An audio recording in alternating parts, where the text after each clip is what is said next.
બોટાદ જિલ્લાના રાણપુર ગામમાં આવેલ ભાદર નદી ઉપર આવેલ પુલ રાણપુર ગામને જોડતો એકમાત્ર પુલ આવેલ છે। તે પુલ લગભગ 60 થી 70 વર્ષ જૂનો છે અને હાલ તેની સ્થિતિ જર્જરિત છે।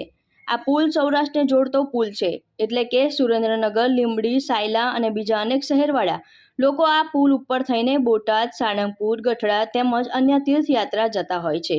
હાલ આ પુલ સાવ જર્જરિત હાલતમાં છે। ખેડૂતો ટલ્લા મારે ત્યારે કોઈ ટળવળ્યા કરે, પણ ક્યાંય પણ યુરિયા ખાતર પૂરતા પ્રમાણમાં મળતું નથી। પૂરતા પ્રમાણે છેલ્લા 1 મહિનાથી ખાતર પણ નથી મળતું। જ્યારે જ્યારે ખાતર આપવામાં આવે છે ત્યારે વાલા દવલાનું નીતિ અપનાવવામાં આવે છે। ઉપરાંત સાથે બાપારે બેટો આપવામાં આવે છે કે એક નેનો કરીને બોટલ આપે છે। જે સરકારની નીતિ એવી છે કે આ સબસિડી છે એમાં બાયપાસ કાઢી લેવી, એવા વિચાર સાથે કમ્પલસરી જે નેનોનું રિઝલ્ટ કશું પણ નથી અને કમ્પલસરી ફરજ પાડવામાં આવે છે કે તમારા નેનો વાપરી। મારું નામ પ્રતાપસિંહ કનુભા ડોડિયા, બોટાદ જિલ્લા કિસાન પ્રમુખ તરીકે। આવેદનપત્ર આપ દ્વારા આપવામાં આવ્યું શા કારણ?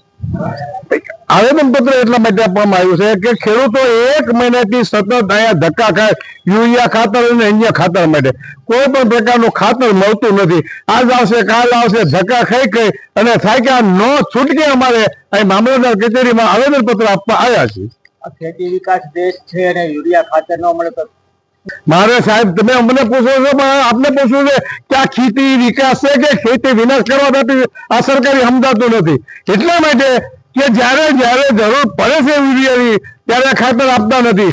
એ ખાતર લેવા જાય તો અન્ય બોટલો આપવા માટે નેનો યુરિયા અન્ય ગમે પાવડર આપે છે। હવે એ બે ધારી નીતિ સરકારની એટલા માટે છે કે આપણા વેપારી નથી બોલતા, વેપારી બોલતા નથી। વેપારીને એમ કહેવામાં આવે છે કે તમે